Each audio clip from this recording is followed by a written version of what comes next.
dito tayo mag-testing sa poste na may palitada. So yun yung shop ko na napakaraming basura.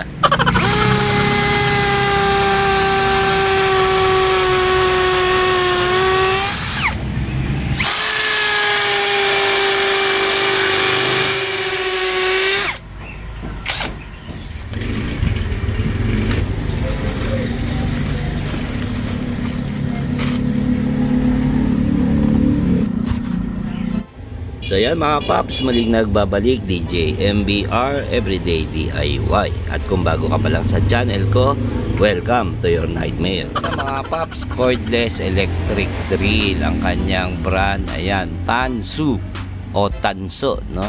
Natansu tayo dito. Ang ating first impression, mukha siyang military grade yung itsura niya. Kaya pakita ko muna ng ng malapitan para meron kayong idea.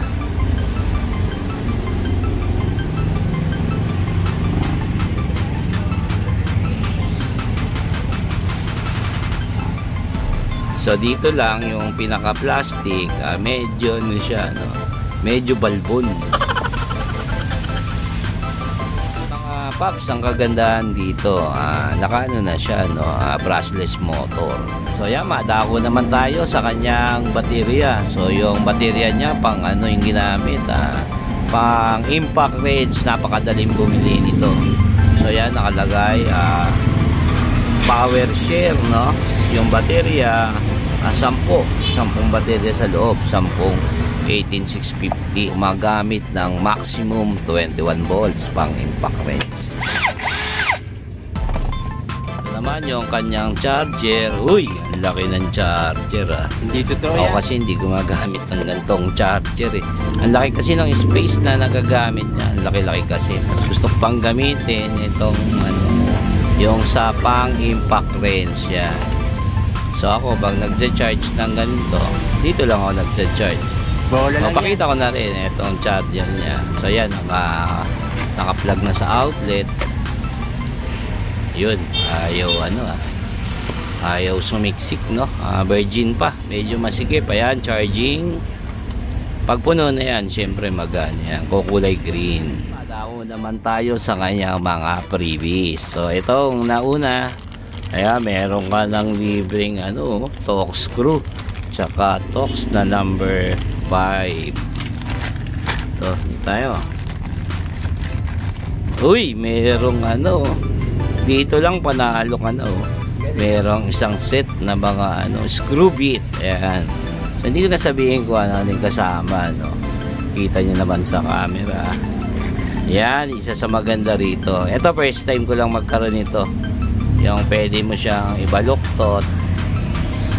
Ayan, iikot yung dulo niya. Yan, maganda rito. Number 6, no? 5, number 5 na mahabang Torx, tsaka Torx screw. Meron ding, ayun, ano ba to? Tawag dito, socket wrench, no?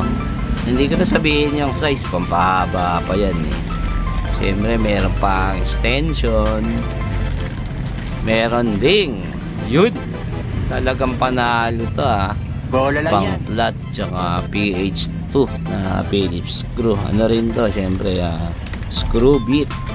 At syempre, ang pang pinali, ito maganda rito, mga paps. Ang dami niyang ayan, may sobra pang tornilyo. Ayan, ang dami niyang tawag dito. Ayan, drill bit, pang bakal. Number 8, 8mm. Ano siya?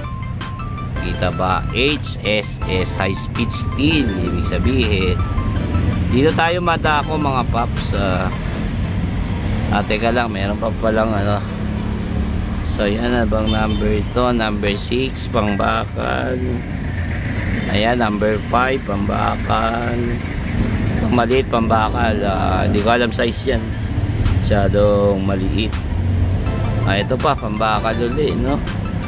Bali 5 pambakal. So ito mga paps, ang maganda rito, anti-slip na rin, oh, yung may kanto.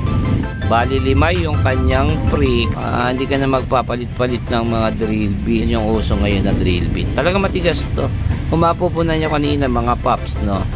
Nung nag-drill tayo ng simento, ito yung una kong ginamit eh. Mas mabilis siyang nakabutas kaysa rito sa ano, yung pang bato talaga, no? Iba to, carbide kasi yung dulo nito eh. Tsaka ano siya talaga, matalim. Mga paps, andito na rin lang naman tayo. I-demo ko na rin yung kagandahan nitong drill bit na to. Kaya kumuha ako nung tight sa banyo namin, binasag ko. Para meron lang tayong may demo.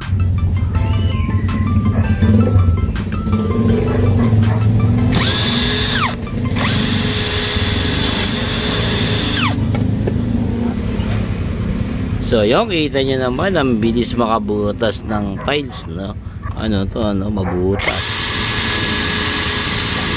Ayan, butas, no?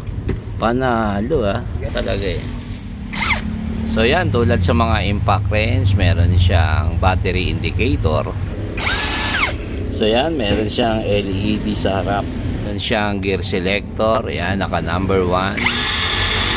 So medyo mabagal yung ikot, mas malakas kasi yung torque niyan pagka naka number 1, number 2. So yun, bibilis kung nagmamadali ka, no? Meron kang kailangan mabutas, gusto mo kagad botasin, ayan, lagay mo lang sa number 2. Ang isa pa sa nagustuhan ko dito, yung metal chuck na siya, no? Easy grip, easy lock. Kasi yung ibang mga barena, pag ilalak mo siya, no? Kokontray mo pa rito yun eh. Tsaka mo pipihitin tong pinaka-chuck. So itong ganitong klase, naka easy grip na, hindi na. Maluwagan mo yung chuck, i-reverse mo lang, hawakan mo to. So yan, dali, no? Lalagay naman ang drill bit, i-forward mo lang, sawakan mo tong pinaka-chuck. So yun, masikip na. So yan, meron din siyang drill settings, pang screw, pang barena, tsaka yung pang concrete. Ito yung may hammer. So ito, naka-screw, dito gagana yung kanyang ano, yung torque settings, na kung gaano kahigpit yung tornilyo mo. So yan, check natin number 1. Number 5, syempre mas mahigpit yan. Kung magbabarena ka naman, lagay mo lang syempre sa drill. Syempre itong hammer, yung pang concrete, no? Syempre lalagay mo siya sa pang concrete. Natin yung kanyang variable speed.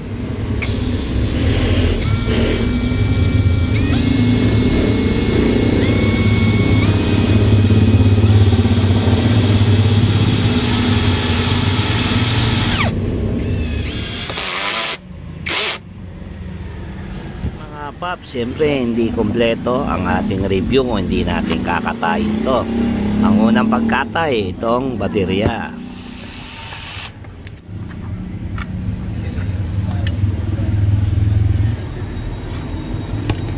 So yan mga paps, ang ganda nung kanyang ano, BMS, oh. Tatlo pa yung MOSFET. Pangkaraniwan kasi ano lang yan eh, dalawa eh. So yan yung kanyang baterya, 2000 milliamps na 18650 battery.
Ayan mga paps, yung kanyang brushless motor.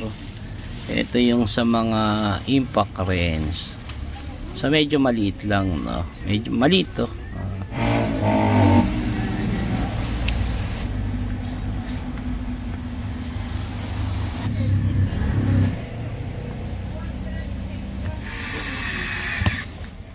So yan, buo na. Check natin kung buhay pa, no? Buhay pa. So yan, next naman natin, shoutout naman tayo. Siyempre, unang pagbati kay Boss Nel Chan. So yan mga paps, ito po si DJ MBR Everyday DIY na pansamantalang nagpapaalam. Salamat mga paps.